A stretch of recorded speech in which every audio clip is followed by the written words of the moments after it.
Meet Gruffshot. Gruffshot is a dwarf hunter that I play in the retail version of World of Warcraft, and I've been documenting his adventures on my no commentary footage archive channel, Anoxlongs, since May of 2022. I'm Anoxmaly, and today, over 3 years later, I want to tell you about one of the most difficult challenges he's ever undertaken.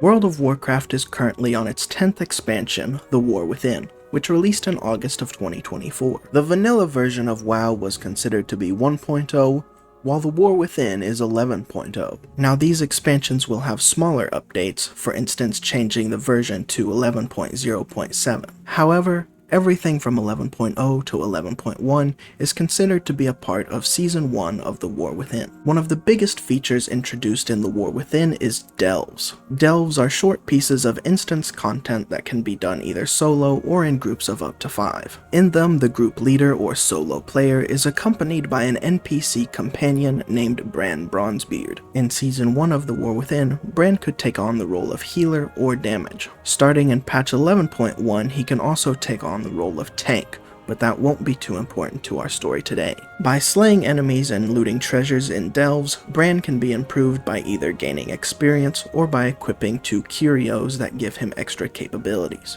Now, that should be everything you need to know before we start the story today.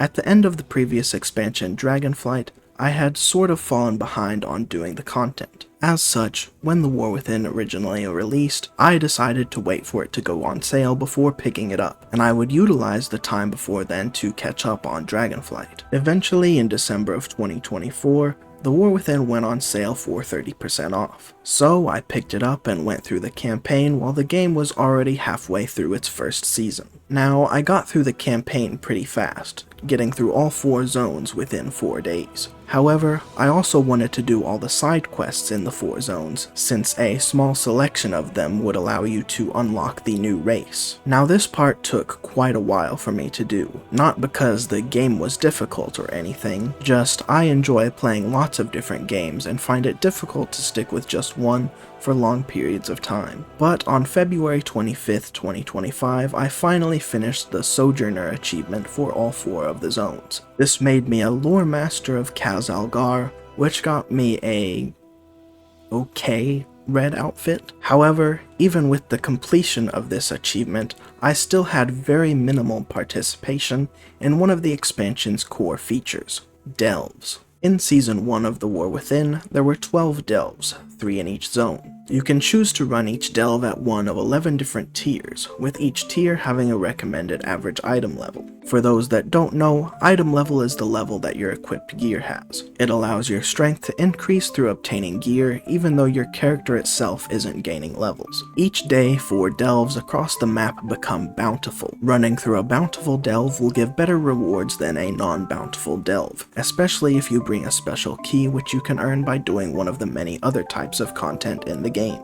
There was also a seasonal reward track called the Delver's Journey, which gave several cosmetic rewards for a delving specific mount, the Delver's Dirigible, along with a hat toy at 25,200 points. The Delver's Journey could only be progressed by participating in bountiful delves or by completing a weekly quest. I had only done 2 delves by this point, and both of them were non-bountiful. However, I had done them so long apart that I had gotten the weekly quest both times that I did them. As such, at this point in time I had 6,000 progress on the Delver's Journey. However, I still had an immense task ahead of me if I wanted this trusty hat. Now, if you are aware of when Season 2 of The War Within started, you may know the issue that I am facing in this story. I had finished the Lore Master of Khazalgar achievement at 5:27 AM on February 25th. Undermined, The War Within's first major patch of 11.1, was set to release on February 25th. Server downtime in my time zone happens at 9 AM, which means I supposedly had less than 4 hours to acquire the trusty hat.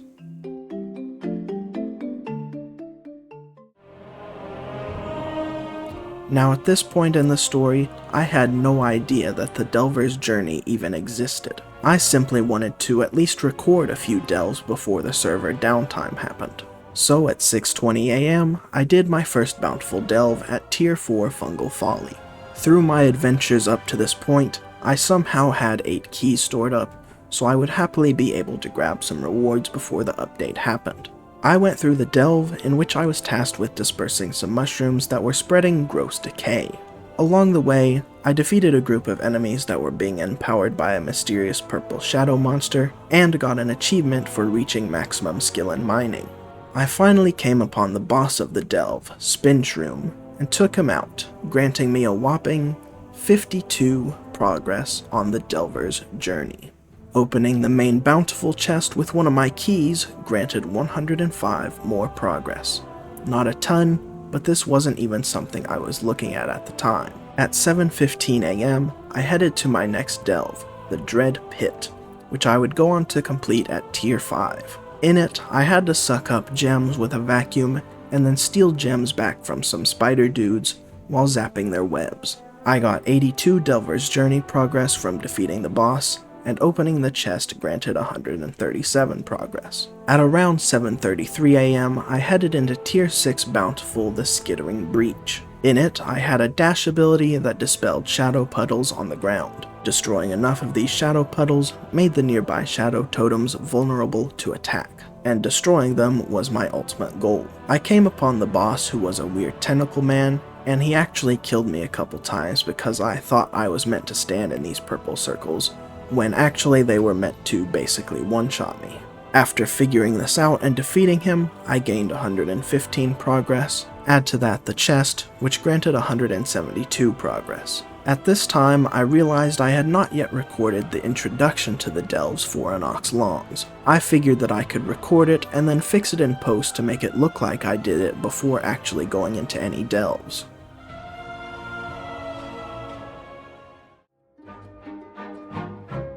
So, at 8:08 AM, I went to be officially introduced to delves.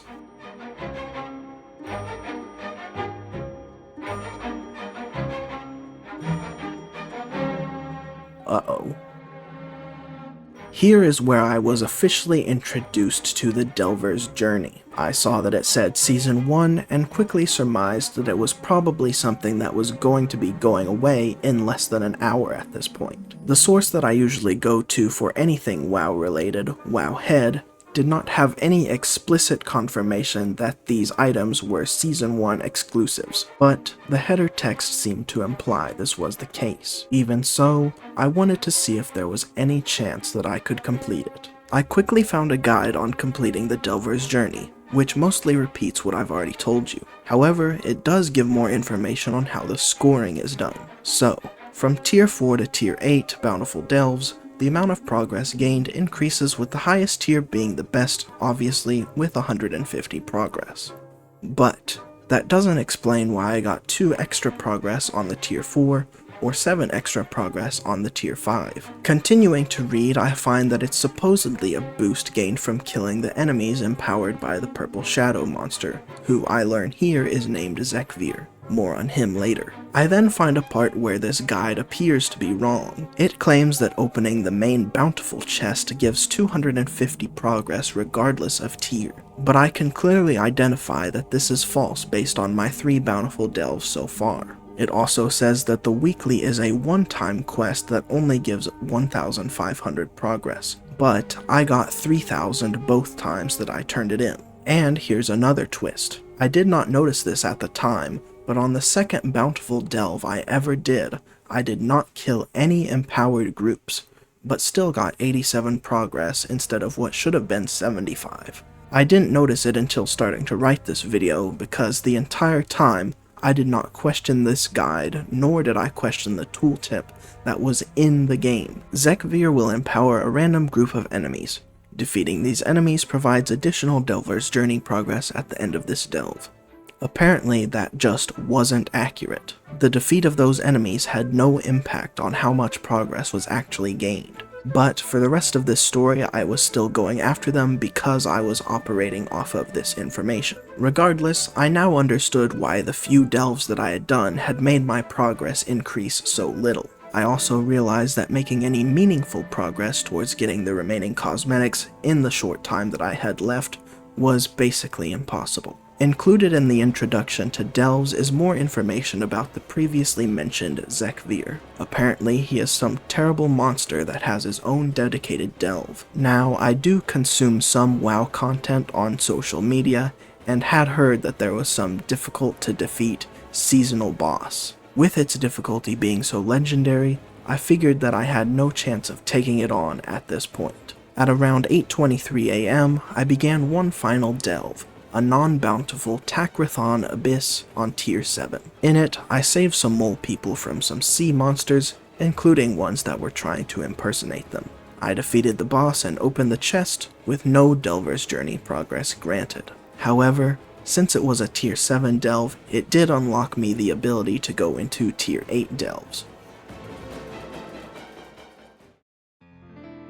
And after that, I logged off. I had just done a 4-hour marathon, midnight to 5 AM, doing Sojourner of Ashkahet, followed up by doing a bunch of delves, and now there was not really time to do anything else before the servers went down. So I took a break from WoW for the rest of the day.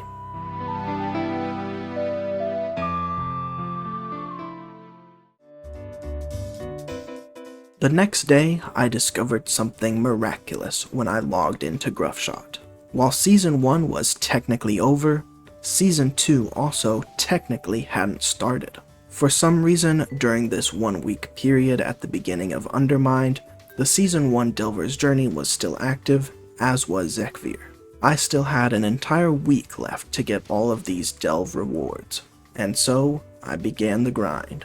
I started by doing some dungeons and world content to grab some gear that would hopefully make the delves go by faster and make the eventual fight with Zekvir easier.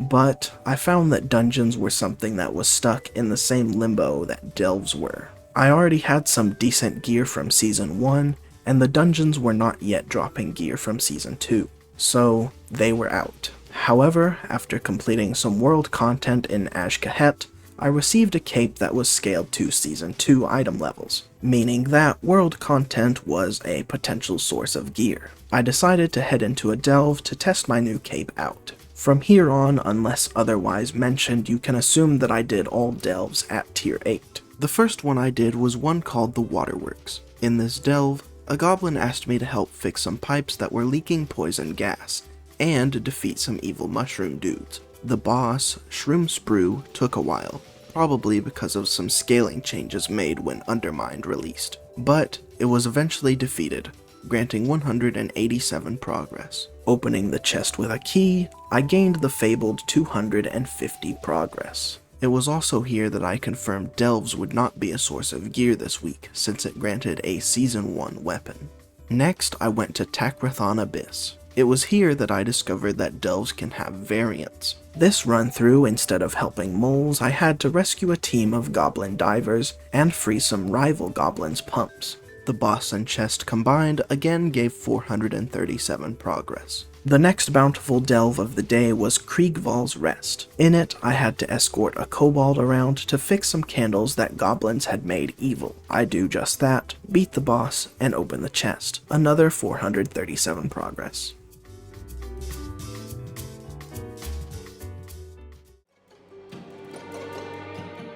It was at this point that I figured maybe I should take a shot at Zekvir. Using the power of the internet, I located the entrance to Zekvir's lair and went inside.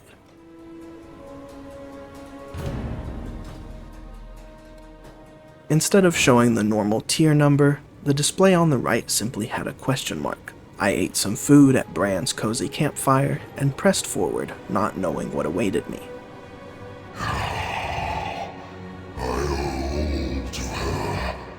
Restore this power.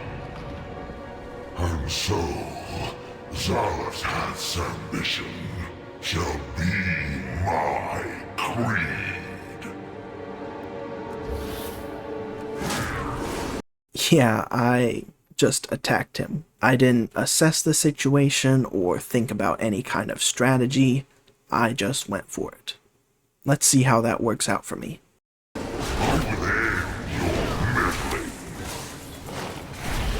got to dodge! Thanks for the warning, Brann. Okay, scary purple circle. Stay out of that.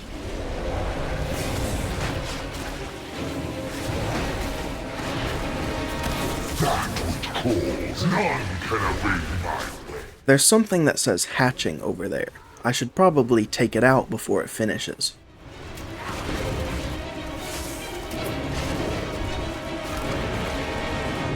They'll never be using that move! Fear incoming. Okay, my pet bear died a few seconds ago. I gotta revive it. Hang in there! None can evade my ways.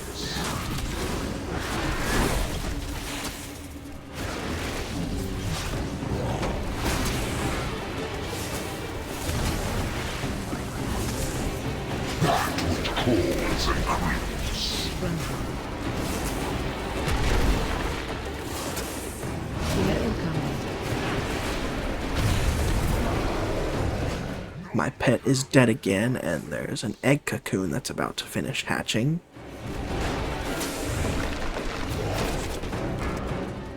Pet is revived, but that thing just hatched. And it shot me, stunning me in place. And now it's come to eat me. And my pet's dead again. Fear incoming. None can Brann is unconscious, but at least the pet's coming back. that which calls and creeps. Oh boy, another spider.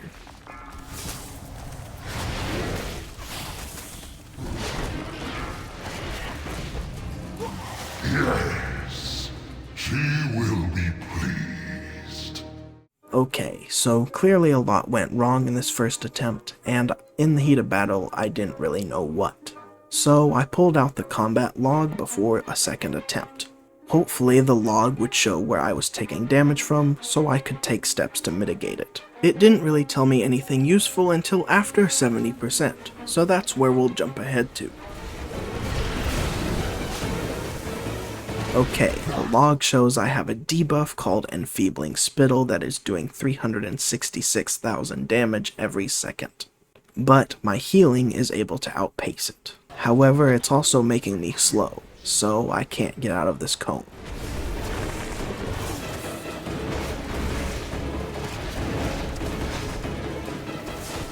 The spittle wears off right as my health starts to look critical, and Brann throws some helpful potions over.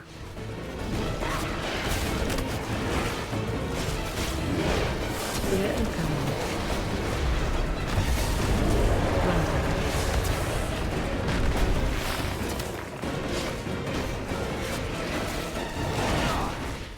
Zekvir's halfway dead. None can evade my ways. That which calls and creeps. A new egg cocoon is spawned, and I start targeting it while also moving out of this cone.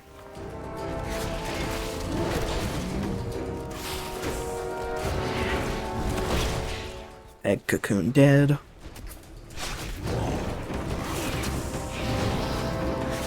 None can evade my ways.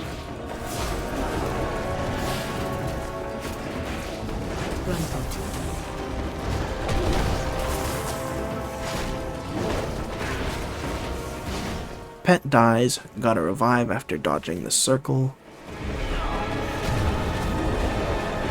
That which calls and creeps. Another cocoon. None can evade my ways. A cone directed at me while I'm trying to destroy it. Fear incoming. Cocoon is down. Zekvir has about 20% health left, but he has once again killed my bear.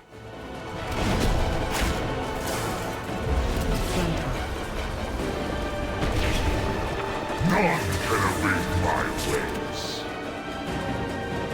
That which pet bear is back up right when a new cocoon appears.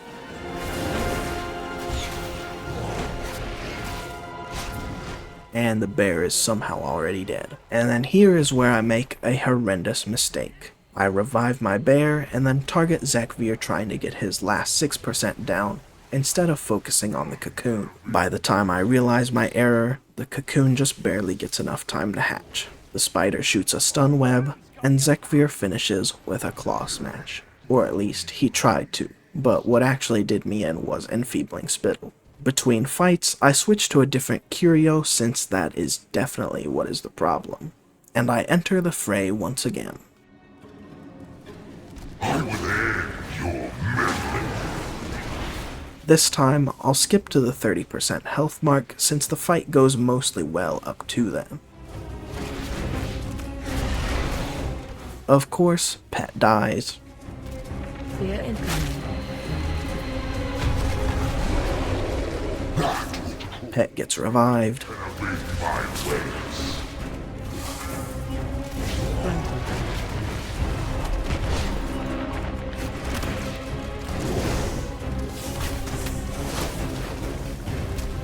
Fear incoming.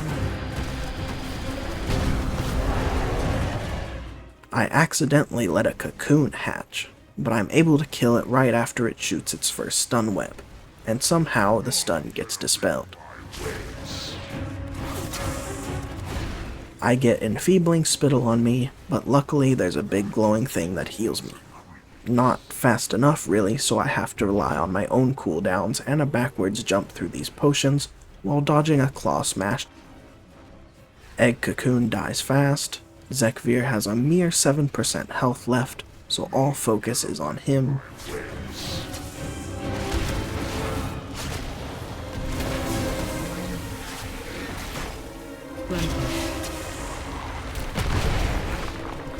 This one feels so cold. And there we have it. Zekvir, the legendarily difficult boss, has been defeated by me, the incredible Anoxmaly, in just 3 tries. No preparation at all, and I was among the top players of the game.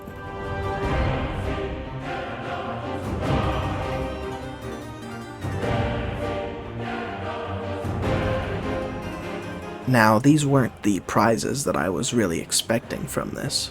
I thought there was supposed to be a mount to add to my massive collection. But I was curious about something. Why had there been a drop-down when entering the lair? I approached the entrance again, opening the menu for entering the delve, and pushed the drop-down button. Uh-oh.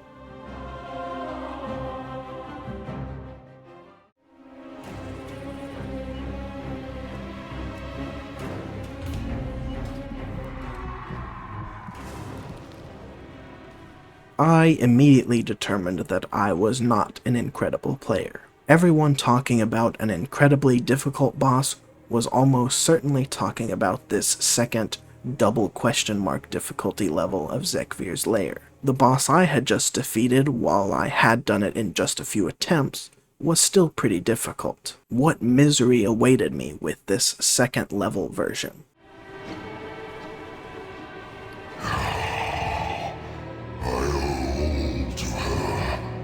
Restore this power.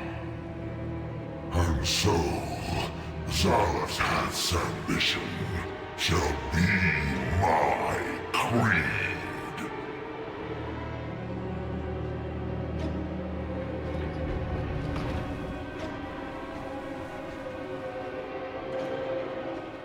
And again, with no preparation other than the fight I had just completed, I attacked. My pet bear was killed in literally 1 hit. You got to dodge! Fear incoming. Keepers presumptive! Yes, she will be pleased. Okay, I thought. That was clearly my error for not dodging the circle. I didn't know why he had one-shot my pet since its health value was pretty close to mine, and I was able to survive at least a couple hits from him. But if I can dodge better, it will hopefully go better. Bear gets one shot again. Gruntle. Fear incoming. I managed to get out of the purple circle this time.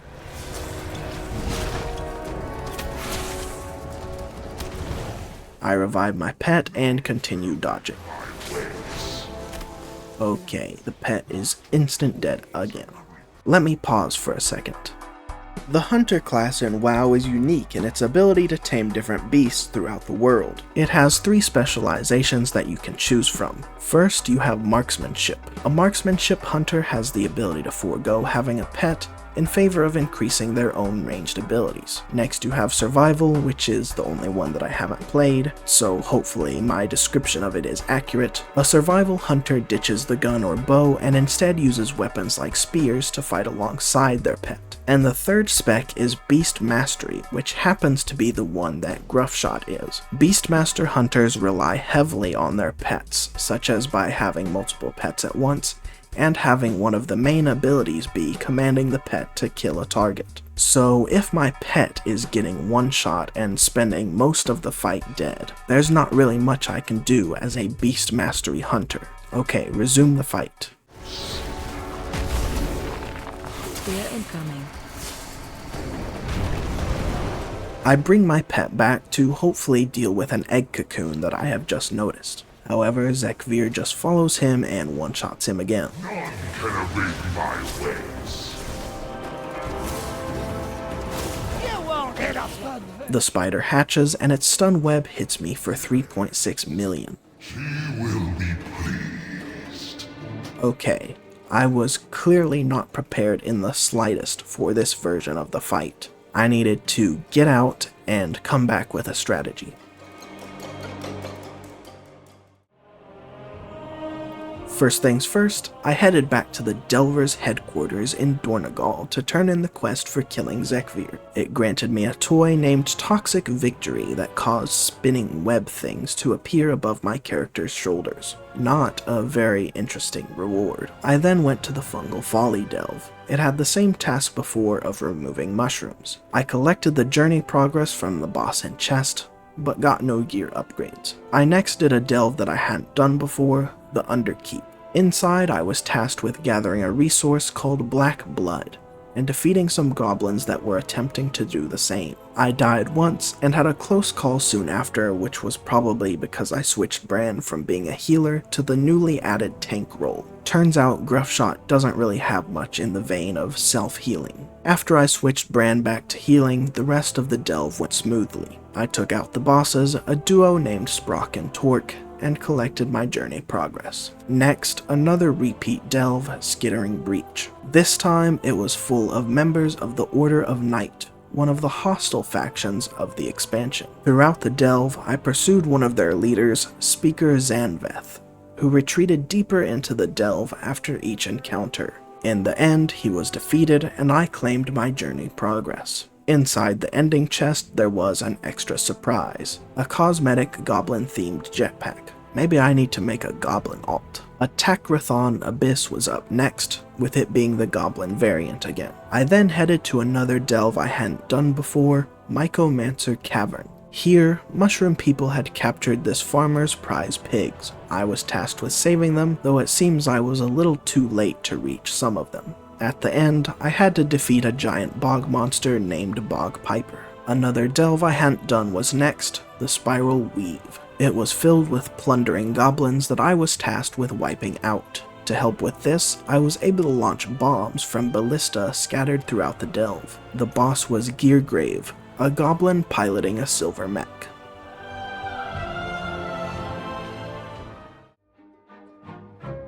At this point, I took a slight detour to do the first chapter of the War Within's max level campaign. This was in service of fully unlocking bountiful delves. After completing the chapter, I was able to listen to Brann and pretend to be learning the information he gave me for the first time. Get yourself a key, then check your map for the location of these bountiful delves. We've been finding these keys in the strangest places. Make sure to keep your eyes out for them. Brann gifted me with a new flying mount, the Delver's Dirigible. Wait a minute, that's not the Delver's Dirigible. Interestingly enough, I was visually shown the Season 2 Delve mount, the Delver's Gobtrotter. But the quest still rewarded me with the Season 1 Delver's Dirigible, which is good since I'll need it later. I now decided it was a good time to re-enter Zekvir's lair. I had climbed up 2 whole item levels since my previous attempts, so I was definitely ready now, but not without some rest.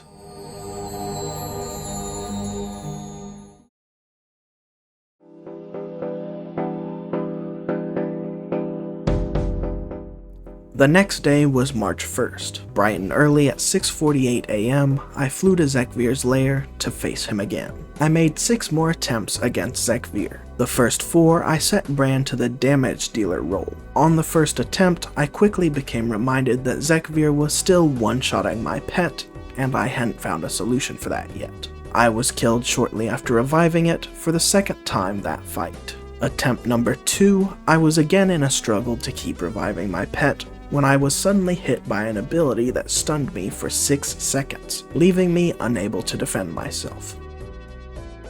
I decided, okay, maybe my pet is not allowed to tank for me, so I turned off its growl ability that encourages enemy NPCs to attack it. Attempt number 3 started off much better, with my pet surviving past the initial 2 seconds. However, Zekvir was doing so much damage to me that I had no real way to recover from.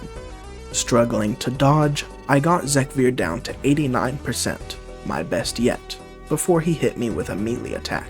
At this point I decided to do some quick research just to see if my pet was really not allowed to tank for me. Based on a thread I found on the forums, pets getting one-shot is an intended mechanic. Moving over to YouTube, I tried to find videos of Beast Mastery hunters doing the fight. In the comments of one such video, I found the solution to my problems. Quick tip for those struggling with pet aggro. Something that really helped me was starting the fight with the pet dismissed. Then when he cast the first Call Web Terror, during the cast summon pet and pop cooldowns. This was the only way I could stop pets taking aggro. I decided to try this out for my next attempt. But I could only barely reach the point that he called in a web terror. He was still doing extreme amounts of damage to me. It was at this point that I decided to use Brann's new tank role. If my pet can't handle the damage, and I can't handle the damage, maybe Brann can.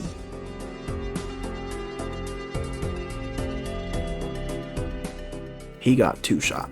When Brann reaches 0% health, he enters an unconscious state for 30 seconds that can be skipped by walking up and reviving him. While unconscious, he isn't contributing damage against Zekvir or using any of his assisting abilities. Inside this fight, losing Brann is about as bad as losing my pet. Another attempt with Tank Brann made it clear that this was not the answer, and so I ran with Healer Brann for the remainder of my attempts. The first attempt back with Healer Brann, I was able to go decently far. Summoning my pet several seconds into the fight did the trick, allowing my pet to live for its entire duration. Brann was also able to stay alive and kept my health at decent levels. I got Zekvir down to 93% when he used an ability that healed him to 100%. After this, he was able to get several successive melee attacks on me, which Brann was not able to heal me through. One of several things I did next was find the recommended talent tree setup for BM hunters. The setup I was using prior to this had likely been assembled hastily by me when I had logged in after a patch. Several more failed attempts proved that the talent tree I was using wasn't the issue. Up to this point I was just brute forcing the fight and applying band-aids to issues as they arose. However, I had clearly hit a wall with this strategy, and upping my item level slightly or mixing my talents around is not going to fix not knowing Zekvir's abilities.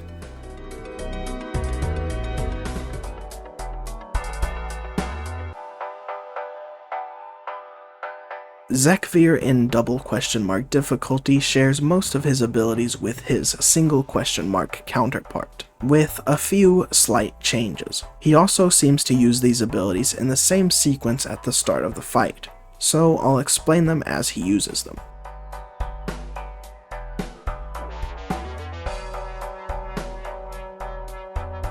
Zekvir opens with a Claw Smash. It takes the form of a large cone in front of whichever direction Zekvir chooses to face. And if you are in that cone when he finishes, it's pretty much a guaranteed one-shot. The double question mark difficulty makes it have a faster cast time.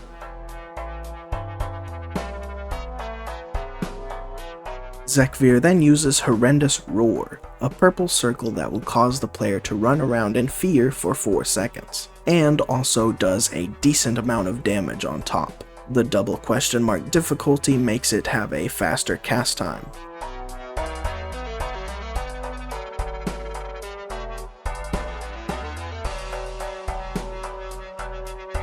Zekvir then uses Enfeebling Spittle, a ranged attack that applies a 20-second debuff, which reduces movement speed and does damage every second. The double question mark difficulty causes the damage per second to be higher.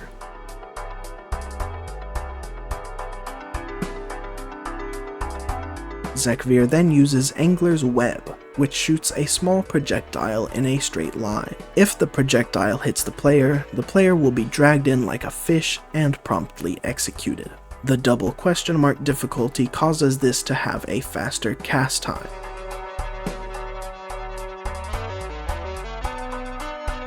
Zekvir then summons a Cocoon, which if not destroyed before 20 seconds of hatching, will release a Web Terror. Web Terror is a spider that frequently uses Web Blast, a ranged ability which does a lot of damage and stuns for 6 seconds. The double question mark difficulty causes the Cocoon to have more health.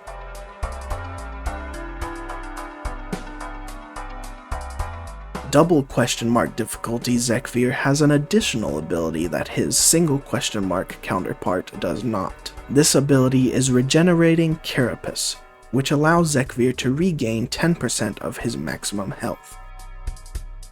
The abilities don't continue in this sequence after this, since I believe they have different cooldowns, so eventually they start mixing up, so you have to rely on knowing how to counter each ability as they appear, rather than running the same sequence of abilities. Now, as a Beast Mastery Hunter, what does Gruffshot have that can counter each of Zekvir's abilities?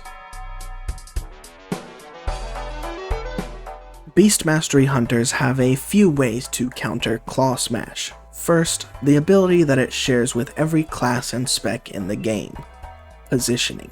I'm going to take you back to Geometry class and teach you that a cone is thinner the closer you get to its apex. In this case, our apex is Zekvir.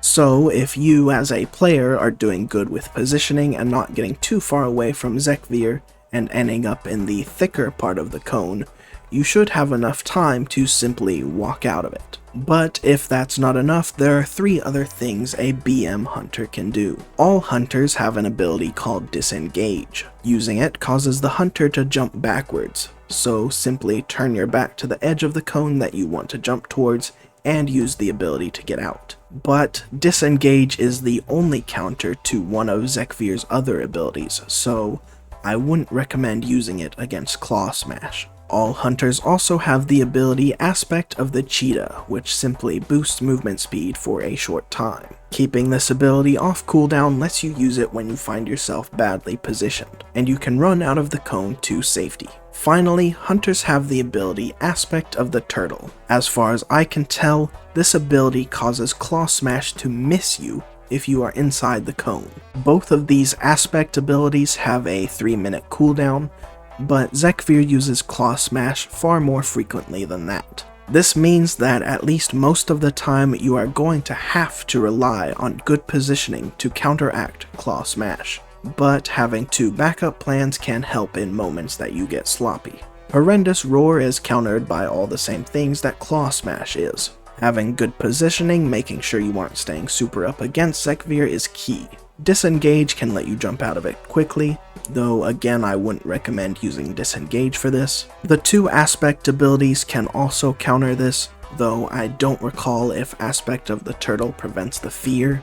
I would guess not. The circle for Horrendous Roar is nowhere near as extensive as Claw Smash, so usually you will be in a position to just walk out of it at normal speed. Enfeebling Spittle is finally where I would recommend using Disengage, as it is the only counter that a BM hunter has. Enfeebling Spittle is considered a movement impairing effect. In the talent tree, all hunters have the ability to learn the skill Post Haste, which upgrades Disengage to also free you from movement impairing effects. Disengage has a somewhat short 20-second cooldown, but Zekvir uses Enfeebling Spittle quite often, so I would recommend keeping Disengage off cooldown for use when Enfeebling Spittle comes out. Enfeebling Spittle is also not considered an uninterruptible ability, and it can be interrupted with Countershot, another ability in the general hunter tree. However, I would recommend saving Countershot for another one of Zekvir's abilities. Angler's Web is another positioning challenge. As long as you aren't standing in a direct line in front of Zekvir when he unleashes it, avoiding it is trivial. If he does hit you with it, Aspect of the Turtle is your friend. The Web Terror Cocoon is simple enough to deal with. Whenever Zekvir summons one, you have to switch your focus to it. Keep sending your attacks at it until it's dead. What I found helpful was the Bestial Wrath talent in the Beast Mastery talent tree. It makes you and your pet do a little more damage for a short period of time. Sort of a mini Enrage. Bestial Wrath has a 1.5 minute cooldown. Another talent gives a way to reduce this cooldown, but I tried to save Bestial Wrath for when I saw the cocoons pop up. As far as I could tell, there weren't many opportunities to use it to put out some more damage against Zekvir. The Regenerating Carapace healing spell has only one counter, and that is to interrupt it. And the only spell interrupt ability that a hunter has that will work against Zekvir is Countershot. Countershot has a 22-second cooldown with no methods for reducing it. I always tried keeping it off cooldown to use when Regenerating Carapace came up. On my best runs, 10% of his health took about a minute to chip away, which means that missing one of these casts would mean an additional minute of fighting required to take him down.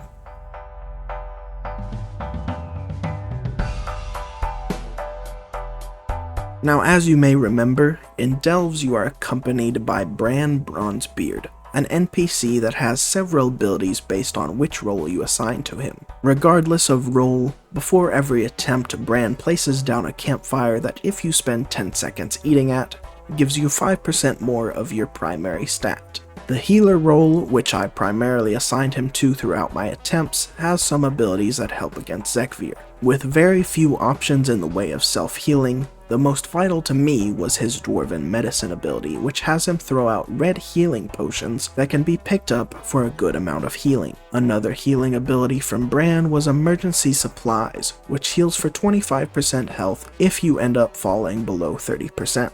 This one has a cooldown of 3 minutes that makes it not too strong. Also occasionally helpful was his 30 yards of rope ability. It removes several different types of movement impairing effects, including Enfeebling Spittle. A minute-long cooldown coupled with Brann not being guaranteed to use his abilities does mean you still need to keep Disengage at the ready, but this ability did come in clutch occasionally. A final useful ability of Brann's is Aegis of Ironforge, which on top of a damage taken reduction, prevents loss of control effects. This includes the fear caused by Horrendous Roar, and also completely blocks Enfeebling Spittle from being applied. In addition to his abilities, he can be equipped with 2 curios. For my initial attempts against Zekvir, I was using Porcelain Arrowhead Idol, which has a chance to increase my crit chance, and Relic of Sentience, which gives Brann a chance to throw more health potions when he uses Dwarven Medicine.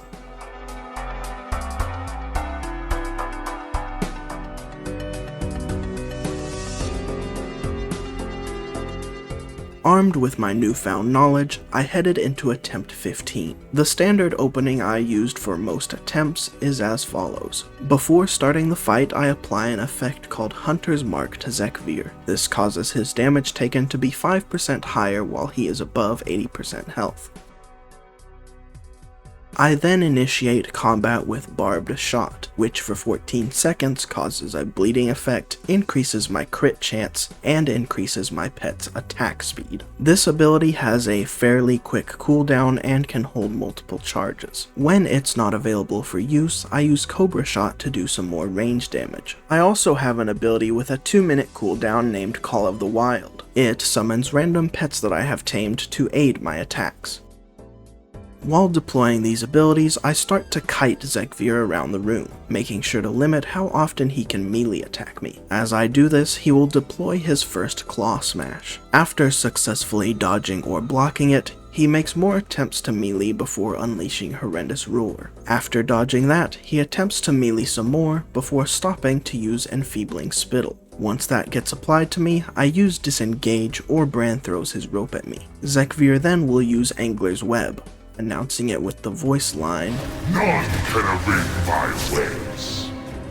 As I progressed in attempts, I started to use this voice line as my cue to summon my pet. But for these earlier attempts, I used what the comment said and summoned it after the next ability. That next ability being him summoning a Web Terror Cocoon. Right after summoning the cocoon, he uses another Claw Smash and Horrendous Roar 1-2 punch. These have to be dodged while focusing attacks on the cocoon, using Bestial Wrath to pump out a little more damage.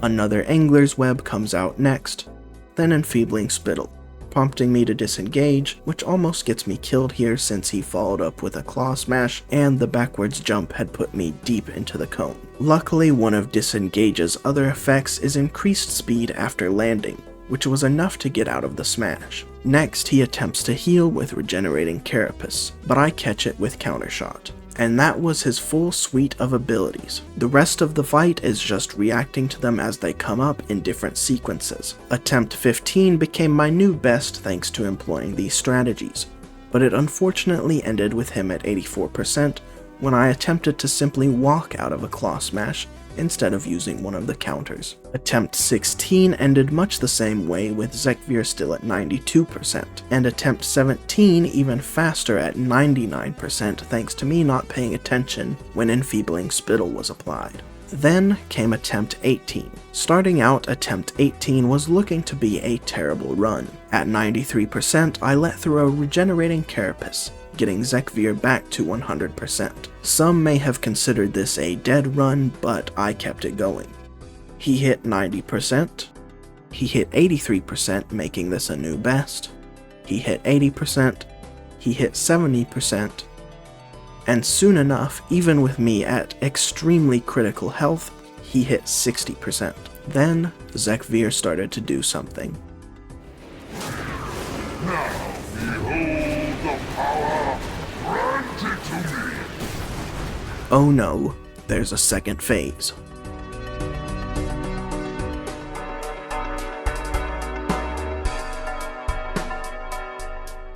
Zekvir's second phase modifies 3 of his old abilities and adds a new one. His new ability is Unending Spines, which causes spikes to come out of both the ground and little blue portals in the air. It's easy to see where they're going to hit with the many brown swirls that appear on the ground, so you just have to dodge them. This is an ability that Zekvir has to channel, so in most cases you won't have to be simultaneously dealing with another mechanic. The only exception would be if summoning a Web Terror Cocoon was the ability he had used before starting it. His first modified ability is Angler's Web. He now summons several portals around himself before casting it. He will then fire the web through one of them, and it will exit one of the others. I don't know if there's a way to identify which portals connect to each other, so the best way I survived is just staying far away from the portals whenever they appeared, so I could see which one the Angler's Web was coming from. His second modified ability is Horrendous Roar, which changes its name to Infinite Horror. If within the circle when it goes off, you will be feared for an infinite amount of time. Infinite Horror also shoots out 4 projectiles that might inflict the fear effect, but in my experience they just kill you outright. You can see the location that these projectiles will be launched from,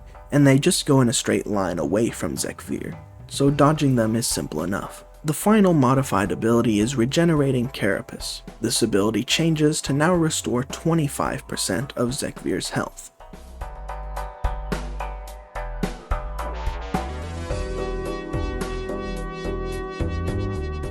Back into attempt 18, where I hadn't done enough research to know that this second phase even existed. Zekvir opened this phase 2 with Claw Smash, easy enough to walk out of. He then used Unending Spines.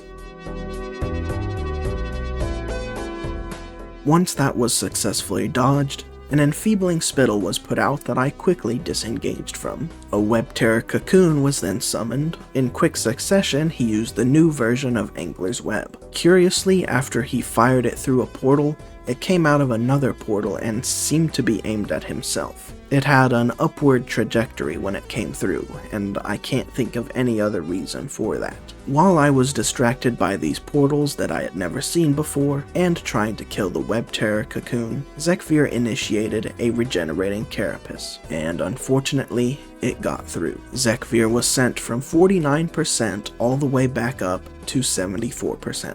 I dodged Infinite Horror, including unintentionally the new projectiles. Another Unending Spines was deployed, while the Web Terror Cocoon had just barely reached half health, requiring me to simultaneously dodge and focus on killing it. Another Angler's Web, it again seemed to be aimed at himself, but actually looped through another set of portals. After the Angler's Web finished its traveling, an old issue reared its head. With a melee hit for 4.6 million damage, Zekvir took out my pet. He used Unending Spines, so I had to dodge that before stopping to revive my pet. While I was in the process of reviving, he called in his own help.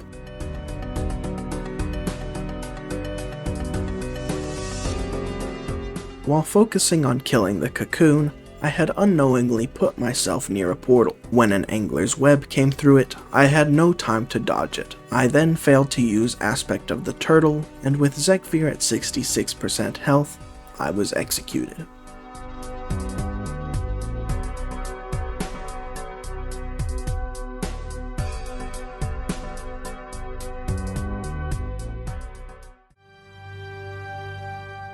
Attempt 18 was a pretty legendary attempt. In comparison to the 17 attempts leading up to it, I had gotten Zekvir to an all-new lowest point of 49% even after he had healed for 7% early in the fight. Additionally, the 66% that he was left with at the end of the fight after healing was still a new low for the amount of health left at the end of an attempt. Now it was time to answer the question: could I replicate Attempt 18 and push it further? Attempt 19 ended before reaching Phase 2. For some reason, I didn't dodge the easiest Angler's Web to dodge ever. Attempt 20 introduced one of the most frustrating glitches that I encountered throughout my attempts. When I respawned after the previous attempt, Brann appeared without his role icon. At this point, I didn't know that was something to look out for, so I was in for a terrible surprise when I initiated combat.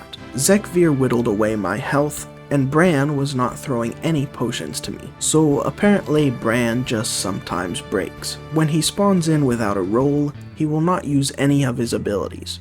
His relics will be inactive, and he will only attack with his gun. As was previously established, Brann not throwing the health potions is easily the most devastating effect of this glitch. This situation ended up happening several times throughout my attempts. I did a few more attempts after this, none of which reached Phase 2.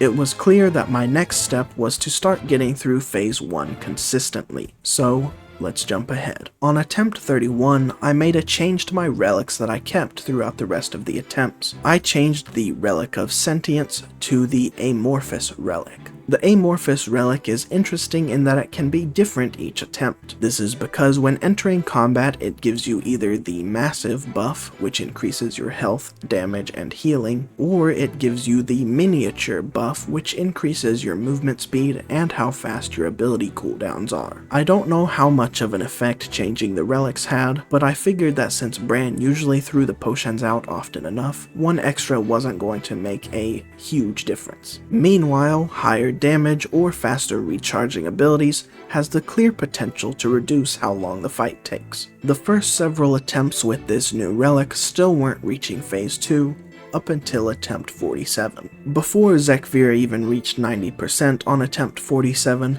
I panic used to disengage to get out of a claw smash. Luckily, when Zekvir used Enfeebling Spittle seconds later, Brann dispelled it with his rope. There were a few other close shaves with Claw Smash, but I evaded them all and got to the second phase. At 52%, I narrowly avoided an angler's web that crossed between two portals. Zekvir then aimed an enfeebling spittle at me, causing me to disengage. The disengagement resulted in me being basically the entire room away from Zekvir, leaving me easy pickings for a Claw Smash. Aspect of the turtle was not on cooldown. If I had been implementing this strategy at the time, the run could have continued. I had once again achieved a new record of 50%, officially halfway.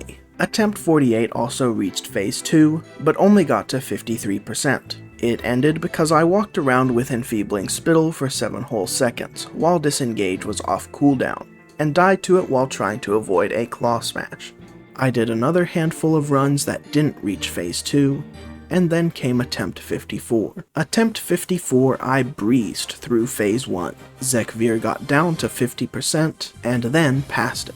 Zekvir was down to 45% when he summoned in a Web Terror Cocoon. I was about to start demolishing it when he almost got a regenerating carapace through. Successfully interrupted, back to focusing on the cocoon. It was not going down as fast as I would like. So slow in fact that it ended up hatching. It fired a web blast at both me and Brann, but Brann miraculously dispelled the one on me at the exact time he was stunned. I ended up killing the web terror, and with my lesson learned when another cocoon was spawned, I focused all my attention on it. This ended up being my downfall. As I was walking towards it, I failed to notice an enfeebling spittle that was applied to me. I did notice the Angler's Web portals and moved to dodge them, still not removing the spittle. Cornered and still not realizing why I was moving so slow, a Claw Smash put me out of my misery, with Zekvir at a new low of 36%.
Then came attempt 92. This attempt was not off to a great start. Brann was experiencing the classless glitch, meaning I was running without the benefits of his relics and abilities. Then something interesting happened. When Brann was feared by a horrendous roar, he seemed to regain the healer role and started throwing out potions and using his abilities again. The relic effects were still inactive, but the run wasn't completely dead. Still, it didn't last too much longer, only getting to 85%. Attempt 92 kinda made me rage quit. This was the 8th attempt that I'd had with the classless glitch. I was now reaching phase 2 more often, but it still wasn't consistent. And this issue having a 9% chance of happening at this point was not helping. I didn't know it at the time, but this attempt would actually be the last time that I encountered the classless glitch issue.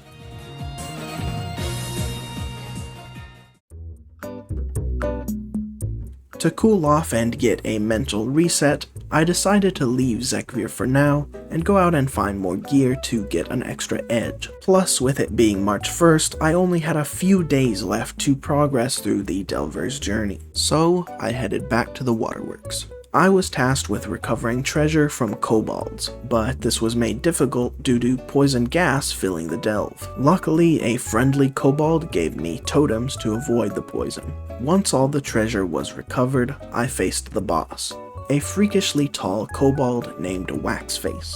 This delve was quite lucrative as I got 3 upgrades. First, My porcelain arrowhead idol was upgraded to tier 4, the highest curios can go. Second, I got a level 610 ring, which was better than the 2 level 603 rings I had before it. Third, I got a level 603 trinket, which was hypothetically better than a 593 trinket that I was using before.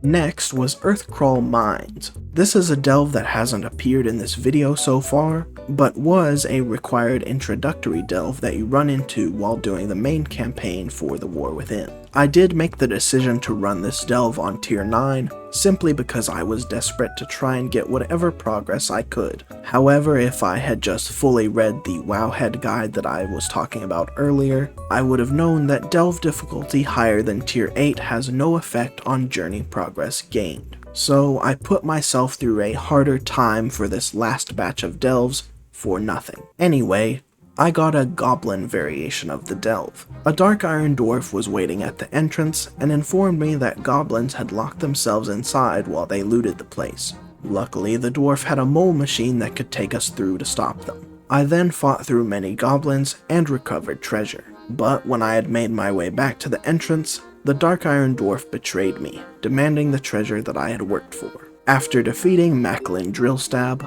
I found no upgrades in the end chests. Another unseen delve was next, the Sinkhole. At the entrance, I bumped into a goblin that tried to sell me a water-breathing machine, but I declined and just used a potion. The goblin didn't tell me what I was supposed to be doing here, but I proceeded into the water anyway. As soon as I did, Brann pointed out a sea leviathan that little sea monsters were trying to take control of. He then tasked me with stopping their ritual. After doing this, dying twice to the tier 9 enemies in the process, I finally reached the boss. Once the leviathan collar was down, I entered the treasure room and found that I had finally run out of keys. There could have been an upgrade in the chest, but I will never know. Yet another unseen delve was next, Nightfall Sanctum, a base for the Order of Night. I was tasked with disrupting their operations, freeing captives, and recovering stolen relics. In the heart of the sanctum, I engaged one of their leaders, Speaker Davenruth, atop an airship. Before he died, he set the ship on fire and summoned a shadow monster. The shadow monster was defeated easily, and I collected what treasure I could. The next delve was back in familiar territory, Kriegval's Rest. This time, Brann and I were joined by Brann's great-nephew Dagran. The three of us went through the delve collecting suspicious candles to investigate their wax later. Once we had plenty of wax, Brann had the incredible idea to also grab a giant candle. The kobolds didn't like us doing that and swarmed us. Once the swarm was defeated, we went further in to defeat the kobolds' leader, Tomb Raider Drywhisker. He went down fairly easy, and I grabbed my reward. Another familiar delve was next, a new variant of Fungal Folly. This time, the leader of a group of scouts sent me in to rescue his subordinates. Once they were all rescued, I came upon a familiar boss. Poor Spinshroom, he has to die in this variant too. Before starting the next delve, I set my tier back to 8. At the time, I felt that any benefits in journey progress that I was getting from doing tier 9 were not worth how much slower it felt to do that difficulty. Lucky me, I wasn't missing out on anything by doing this. The next one I did was the Dread Pit. It was the same variant as before of sucking up gems, so nothing to really talk about. Next, Mycomancer Cavern, an already seen variant of rescuing pigs. And that was it. March 3rd was the final day to do the War Within Season 1. I was only a third of the way to Tier 6 of the Delver's Journey, and with all of Gruffshot's bountiful delves for that final day done, I couldn't make any more progress. The timer in Dornogal showed the unfortunate truth. Another daily reset wasn't coming to save me. The hat for reaching Tier 6 was out of my reach.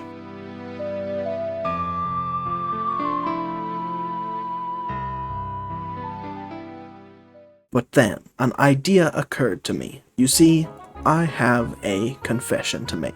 I am an altoholic. I enjoy playing World of Warcraft so much that I just keep making characters, and at the time of this story, a small handful of them were at max level for the War Within. This meant that I could just get onto them and get those last bountiful delves done. First, I brought in Striker, my outlaw rogue. He served as my main throughout Shadowlands and the early stages of Dragonflight, before being essentially replaced in that role by Gruffshot. After his batch of delves, I was just over halfway to tier 6. Next, I brought in Orchestra, my arcane mage that I started about halfway through Dragonflight. After her delves were finished, I only needed 746 more progress. With 18 hours left, I hopped onto what I expected to be my final character, Wick Eridos, a Havoc Demon Hunter. His name is a combination of John Wick, which I thought he vaguely resembled when I was creating him, and Eridos, which I thought sounded like a demonic WoW name, but apparently I was just misremembering Eridar.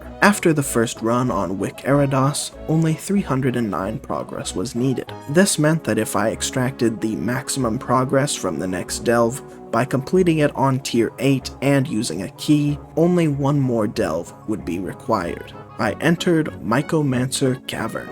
I was tasked once again with saving pigs. I had saved the pigs, now all that stood in my way was Bogpiper the Bog Monster. The reward from killing the boss did not take me over, but if I had a key,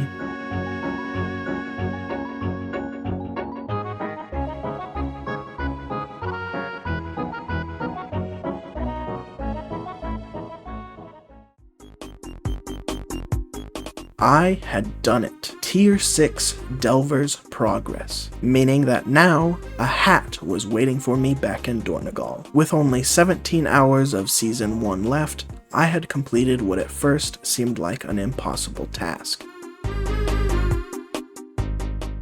Speaking of impossible tasks, that 17-hour window was now all that I had left to best Zekvir.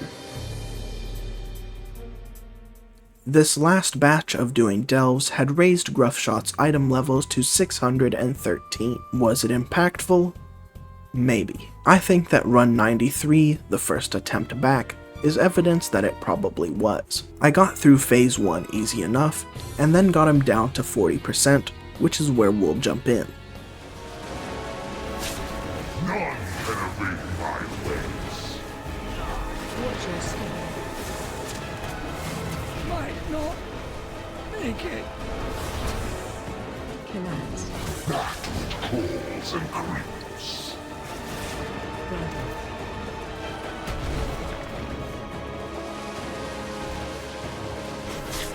None can evade my ways. Watch your step.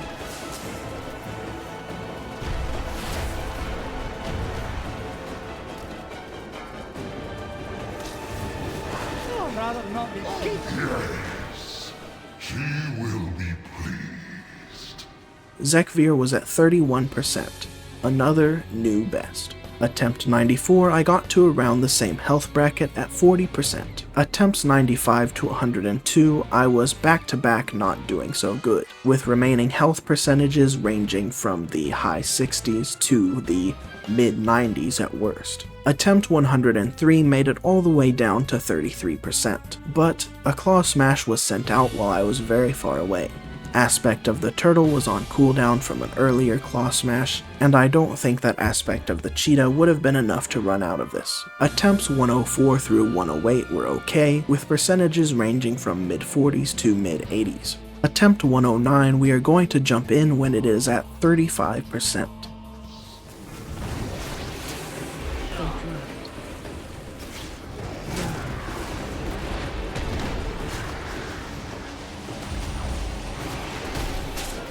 None can evade my ways. Fear incoming. I'd rather not be doing that again.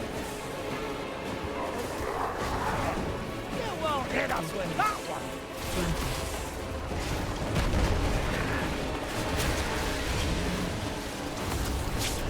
None can evade that which calls and creeps. Adventure. Indeed. Fear and power. Brann. Yes, she will be pleased. The attempt ended in a devastatingly stupid way at a new low of 24%. Attempt 110 didn't get far at 73%, and attempt 111 was even worse at 97%. Then came attempt 112, which we will jump into at 30%.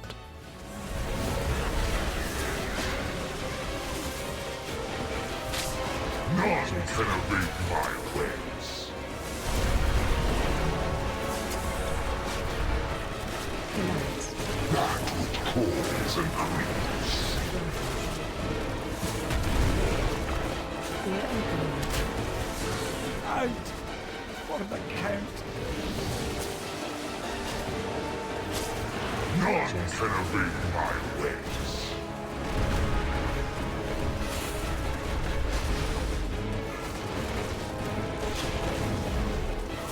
Fear and power. Interact. Grapple.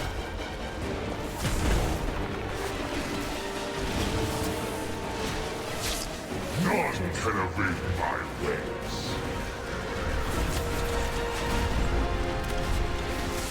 Killads. That which calls and creeps.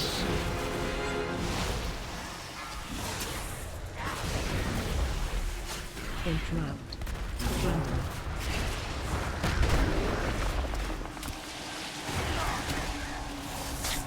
None can evade my ways. That's it for me. Yes, she will be pleased.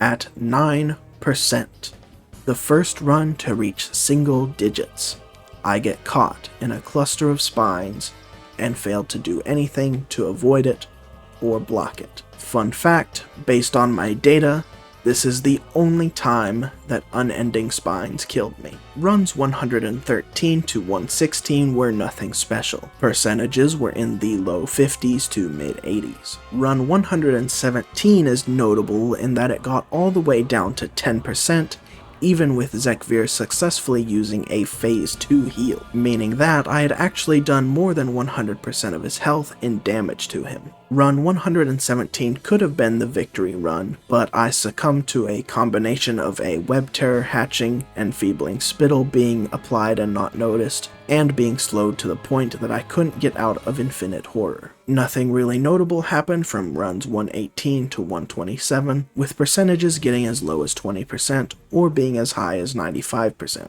Run 128 reached the 10s, but near the end of the fight my pet was killed and a cocoon was summoned. I got caught in a loop of trying to revive my pet and being forced to dodge something, and I wasn't able to kill the cocoon in time. Right when it hatched, Zekvir had me pushed up against a wall with infinite horror, and I got hit by one of its projectiles. And run 129 through 131 were in the 50s to 70s range.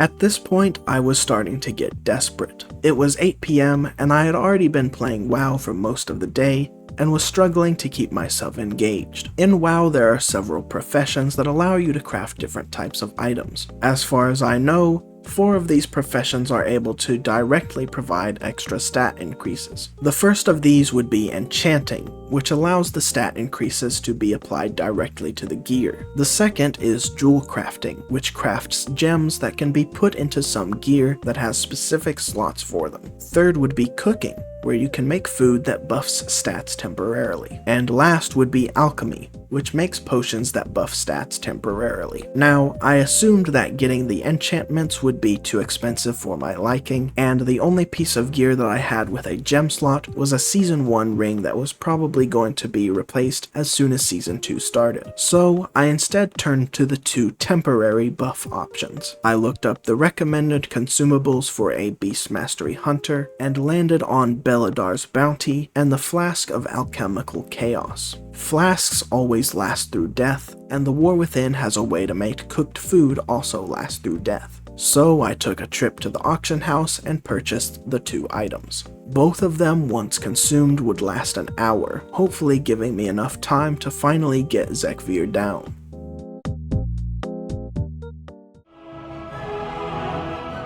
Back inside Zekvir's lair at 9:15 PM, I drank the flask and ate the food. I was also still able to eat at Brann's campfire. Would these buffs make a difference?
Then came run 143, and for reasons you can probably guess, I'm going to start it at 25% and let the gameplay do the talking.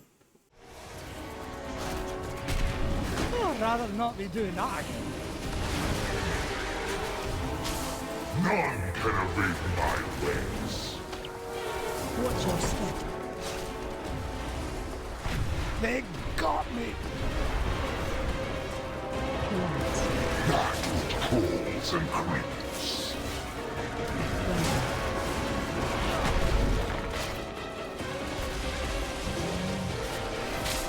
None can evade my ways. Watch your step.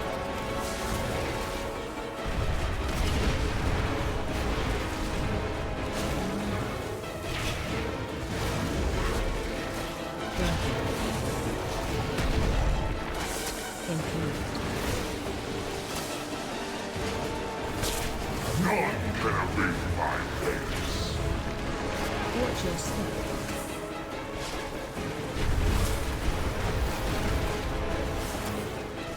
Collapse. That which crawls and creeps.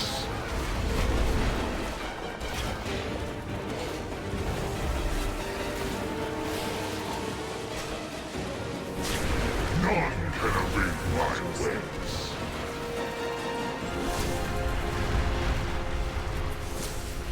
I'd rather not be doing that again.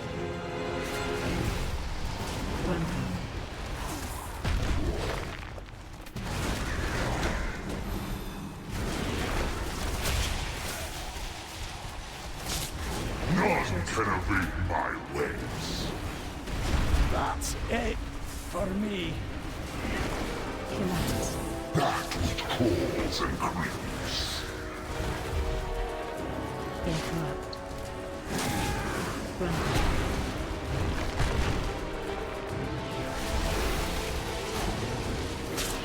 None can evade my ways. This one feels so cold. I had done it. After 143 attempts, double question mark difficulty Zekvir was finally defeated. I took a moment to breathe a sigh of relief, and then collected my reward, the Void Delver's Dirigible.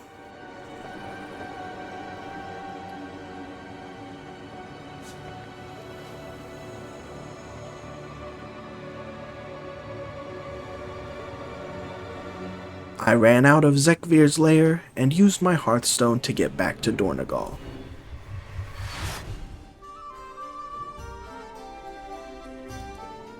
I first stopped by Reno Jackson, who sells all the cosmetic rewards from the Delver's Journey, which included some other dirigible customizations and the trusty hat toy. Be careful.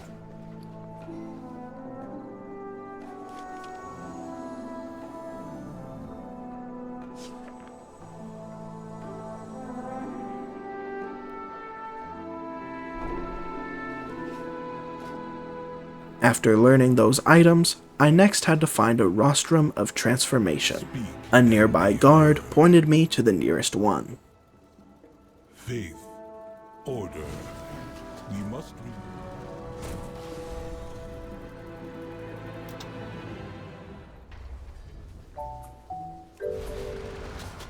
And there it was. My Void Dirigible. It had been a tough journey, but I had done it. I had an awesome mount and an awesome hat. Wait a minute. Throw the hat to an ally? After all this, I can't even wear it.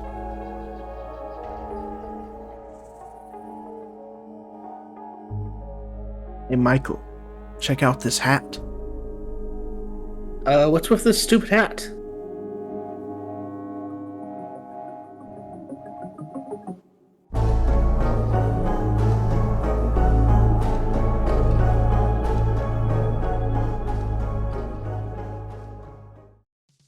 Hey, thanks for watching my video. I put a lot of time into it and I really hope that shows. This video is very different from the lower effort gaming videos that I used to put out on this channel, but I think this is the new direction that I want to take. This type of video is really the sort of video that I find myself enjoying more these days. These stories of grand undertakings in video games. The groundwork of me making this type of video was really when I created the channel Anox Talks at the beginning of 2020. On that channel I ended up making a series of videos that I called the Yearly Video Game Review Series, where I would discuss the video games that I played each year. Eventually I found that without a gaming channel it was difficult to remember or show off some aspects of the games I was talking about. So in late 2021 I started the channel Anox Longs, where I would just archive all the footage of the games I was playing. After 2023, I officially ended the Yearly Video Game Review Series, and ever since then I've been trying to come up with a way to utilize the Anox Longs footage. And I think that videos like this are a good solution to that. These highly edited gaming videos with commentary added in after the fact. I do already have the next topic for this channel in mind. It will be a sequel to this video since there are new rewards that are available in Season 2 of The War Within. In the meantime, I'm constantly putting up stuff on Anox Longs. Currently, the big things I'm doing over there are a Stardew Valley playthrough, and now that this video is done, I'll be continuing the WoW series over there also. Anyway, thanks again for watching the video if you made it this far. As always, I'm Anoxmaly, and I will see you guys next time. Bye!